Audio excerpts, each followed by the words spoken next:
Picture this. Long before cities, long before farming, long before written language, one of our ancestors stands in the dark holding something no other animal could truly control. A living flame. And the real question is not just when humans learned to use fire. It's when they learned something even more revolutionary. How to use fire to transform food. Because the first time an ancient human deliberately cooked a meal, the story of our species may have changed forever. If you ask most people when humans started cooking, they imagine a clean, dramatic moment. Someone sparks a flame, throws meat over it, and dinner begins. But the real answer is far stranger, and much more important. The shift from raw food to cooked food may have helped reshape our bodies, our brains, our daily routines, even the way we live together. And yet, archaeologists still argue about when that moment really happened.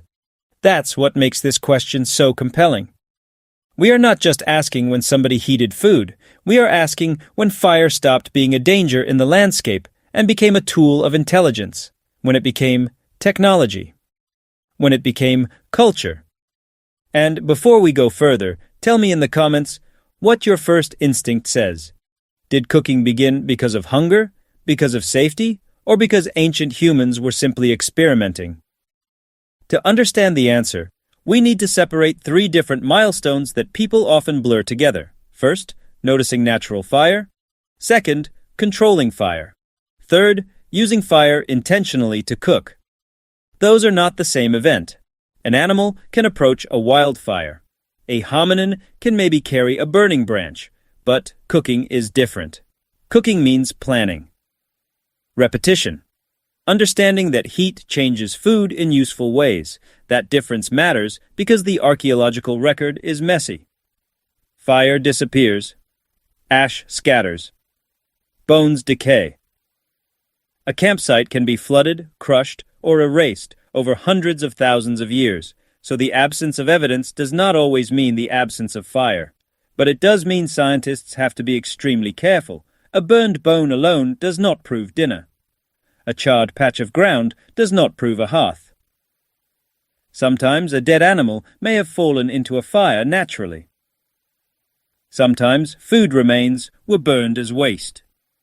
The line between fire happened here and someone cooked here is much harder to prove than it sounds. Now here's where the story gets interesting. One major idea, often associated with biological anthropologist Richard Wrangham, is that cooking may go back incredibly far, possibly as far back as Homo erectus around 1.8 million years ago. The logic is elegant.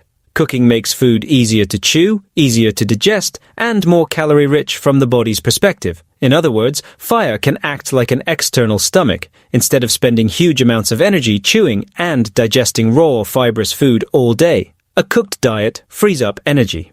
According to this view, that extra energy may have helped support bigger brains and smaller guts. Cooking did not just make meals taste better, it may have made us more human. But there is a problem. Wrangham's evolutionary argument is powerful, yet even the Harvard article discussing his hypothesis notes that there is still no direct archaeological evidence for the use of fire before roughly 800,000 years ago. So now we have attention at the heart of the mystery. Biologically, cooking may feel ancient, perhaps very ancient. Archaeologically, the hard evidence is much later, and that tension is exactly why this topic still fascinates scientists today. For years, one of the oldest strong candidates for actual cooking came from a site in Israel called Gesher Benot Ya'aqov. This site dates to roughly 780,000 years ago. Researchers found evidence of Hearth-related activity and a huge number of fish remains. But the most revealing clue was not what survived, it was what survived differently. According to a 2022 paper indexed on PubMed, the site contained large numbers of fish teeth spatially associated with hearth-like areas, while fish bones were nearly absent. Scientific analysis suggested those teeth had been exposed to relatively low heat, less than 500 degrees Celsius, consistent with cooking and consumption on site. The study calls this the earliest evidence of cooking by hominins. Think about what that means. Not just random burning, not just an animal catching fire. Fish selected, heated gently enough not to be incinerated, and eaten. That sounds less like accident and more like intention, and the details get even more vivid through later reporting. Smithsonian Magazine summarized that researchers believe these early humans may not have tossed the fish directly into open flames. Instead, they may have exposed them to lower temperatures, roughly 390 to 930 degrees Fahrenheit, possibly in something like an earthen oven. In other words, if this interpretation is correct, ancient humans were not merely burning food. They may have already understood controlled heat. That is a stunning image. Not a crude blaze in chaos, but a deliberate cooking environment hundreds of thousands of years before agriculture, pottery, or cities. But this is where good science refuses to become a fairy tale. The same Smithsonian report also includes an important caution from outside experts. The findings are suggestive, but not absolutely conclusive. Some of those teeth might have ended up near lower temperature parts of a dying fire, rather than being intentionally cooked.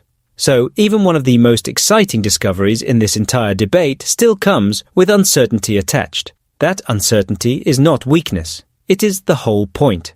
Science is strongest when it tells you not only what it thinks, but how sure it is. So, if someone asks, when did ancient humans start using fire to cook? The honest answer is this. The earliest strong archaeological evidence currently points to around 780,000 years ago in Israel. But the true beginning may be older, and scientists are still debating exactly how far back it goes. Now, here's where the story becomes even more surprising. Even if some hominins were cooking almost 780,000 years ago, that does not mean all humans everywhere were regularly doing it. A major review in Proceedings of the National Academy of Sciences, available through PubMed Central, concluded that in Europe there is no credible evidence for habitual fire use during the first 700,000 years of hominin presence there. The review suggests that fire only became a significant and habitual part of the technological toolkit around 300,000 to 400,000 years ago. Read that carefully. Ancient humans may have moved into colder regions long before they used fire regularly. That overturns the simple story many people assume. We like to imagine fire as the master key that unlocked the Ice Age world. But according to that review, early hominins in Europe may have survived cold climates without habitual fire, possibly relying instead on intense physical activity and high-protein diets. If that surprises you, hit like, because this is one of those moments where human evolution becomes far stranger than the movie version. And it also reveals something profound. Cooking was probably not a single invention that exploded instantly across the human world. It may have emerged unevenly, in pockets, through experiments, lost traditions, and gradual mastery. One group may have used fire opportunistically. Another may have feared it. One landscape may have made it easier to preserve embers. Another may have made fuel scarce. In that sense, cooking may have spread less like a switch flipping on and more like language, developing, stabilizing, and becoming dependable over immense spans of time. Now ask yourself what cooking actually changed. Raw food is expensive in a biological sense. It costs time to gather, time to chew, and energy to digest. Great apes can spend huge portions of the day simply processing enough food to survive. Cooking softens plant tissues, changes starches, breaks down connective tissue in meat, and increases the body's access to calories. The Harvard article on Wrangham's work emphasizes exactly that. Cooking both increases usable calories and reduces the energy cost of digestion. That is not a minor improvement. That is a system upgrade. With cooked food, meals become faster to eat. Digestion becomes cheaper. Hours can be freed. Energy can be redirected. In the long arc of evolution, small advantages repeated across generations become enormous. More metabolic surplus can support larger brains. Less chewing pressure can help reshape faces and jaws. More reliable food processing can alter social behavior. Even the rhythm of the day can change. And maybe that is the deepest reason this question matters. Cooking is not just about food, it is about time. Fire may have given humans more than warmth or safety. It may have given us hours. Hours not spent chewing, hours not spent digesting, hours available for movement, learning, planning, teaching, bonding, and eventually storytelling itself. Imagine an evening at one of these ancient sites. Light at the center, darkness at the edge, heat holding predators back. Food becomes softer, safer, richer, a place where individuals stop wandering separately and start gathering repeatedly. The hearth is not just a tool, it is a magnet for social life. And this may be why the leap feels so emotionally important even now. A cooked meal is one of the oldest forms of transformation humans ever mastered.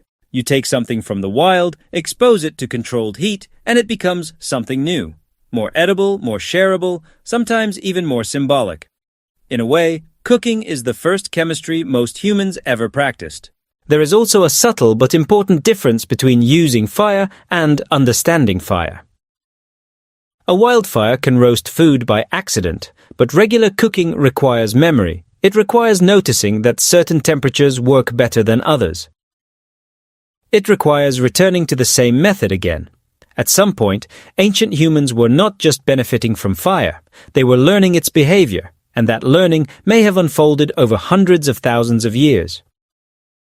So the clean headline, "Humans started cooking 780,000 years ago," is useful but incomplete. A better version would be this. By about 780,000 years ago, we have strong evidence that some hominins were likely cooking fish with controlled heat in what is now Israel. But the road to habitual, widespread fire use was long, uneven, and still not fully mapped, and that opens up a haunting possibility. The first cooked meal may have happened long before the oldest surviving proof of it.